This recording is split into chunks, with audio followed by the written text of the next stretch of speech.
예수께서 이르시되 내가 곧 길이요 진리요 생명이니 나로 말미암지 않고는 아버지께로 올 자가 없느니라. 오늘 생명 양식은 요한복음 14장 6절 말씀입니다.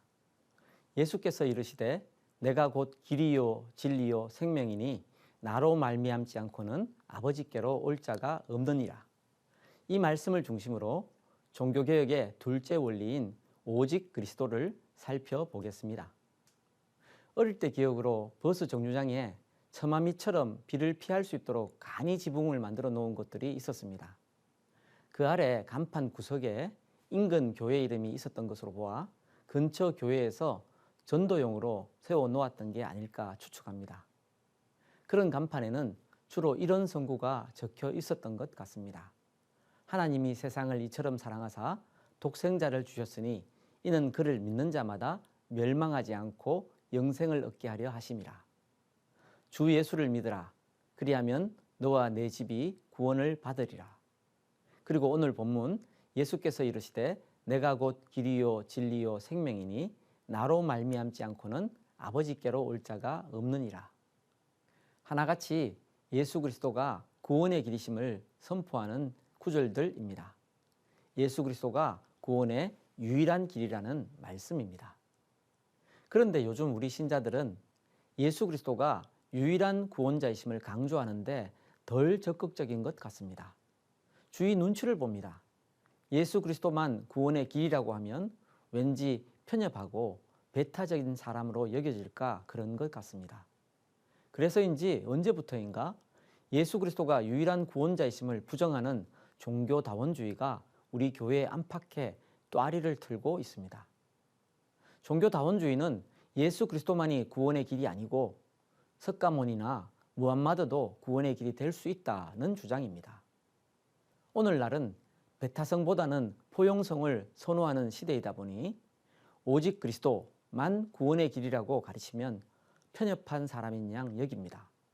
하지만 성경은 다른 이로서는 구원을 받을 수 없나니 천하 사람 중에 구원을 받을 만한 다른 이름을 우리에게 주신 일이 없음이라 라고 명백하게 선언하십니다. 예수 그리스도만이 우리 구원의 길이신 것입니다. 진리는 어쩌면 배타적이어야 합니다. 우리 일상에서도 배타성이 반드시 필요한 곳들이 있습니다. 대표적인 경우가 부부관계입니다. 부부간의 사랑에 배우자 외에 다른 누군가가 들어오면 절대 안 되지요. 배타성이 확보되어야 합니다.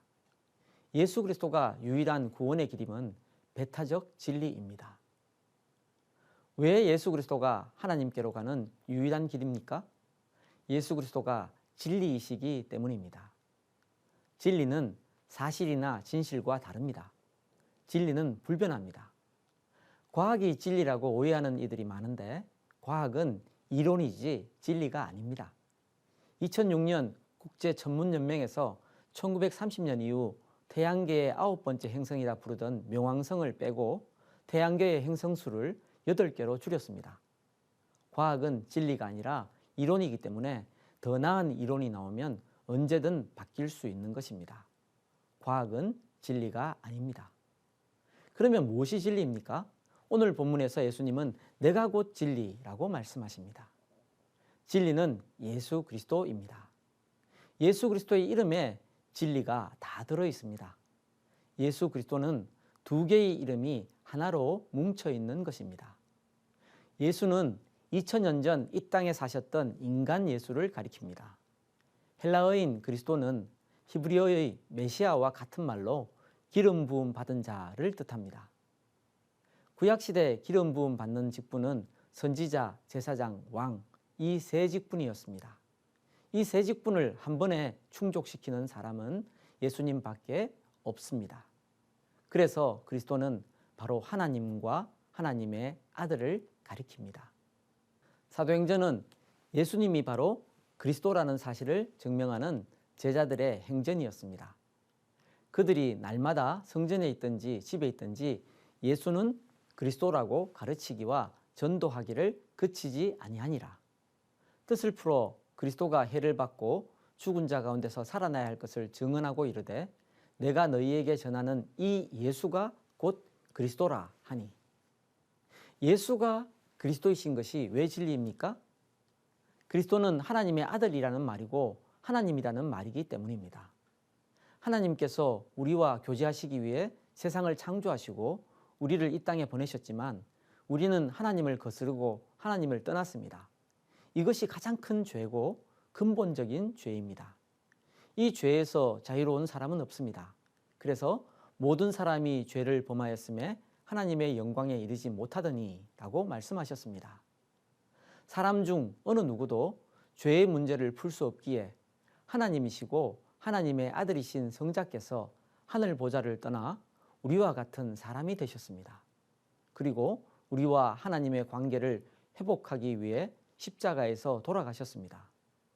예수님은 죄가 없으시기에 우리 죄를 대신 지실 수 있으셨고 하나님의 아들이시기에 모든 사람의 죄를 다 지실 수 있으셨습니다. 하나님이시기에 죽음 권세를 깨트리고 부활하시고 하늘로 올라가 성부 하나님 보좌 우편에서 지금도 우리를 위해 성부 하나님께 간구하고 계십니다. 이것이 진리입니다. 진리는 희생과 헌신이 따릅니다.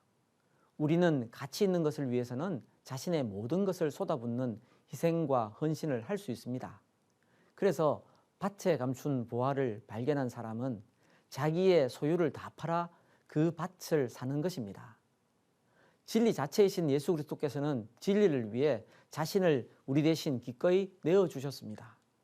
진리의 희생과 헌신이 따름을 아직 깨닫지 못하고 있는 제자들을 깨우쳐 주시며 희생과 헌신의 삶을 살기를 명하셨습니다. 이에 예수께서 제자들에게 이르시되 누구든지 나를 따라오려거든 자기를 부인하고 자기 십자가를 지고 나를 따를 것이니라.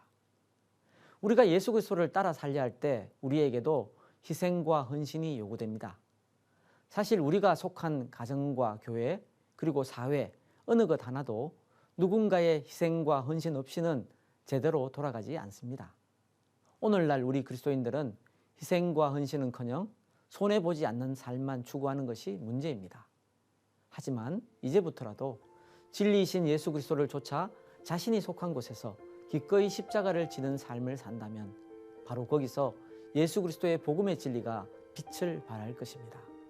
우리 모두가 자기 십자가를 지고 예수 그리스도를 따름으로 진리이신 예수 그리스도를 밝히 드러내는 삶을 살게 되길 바랍니다.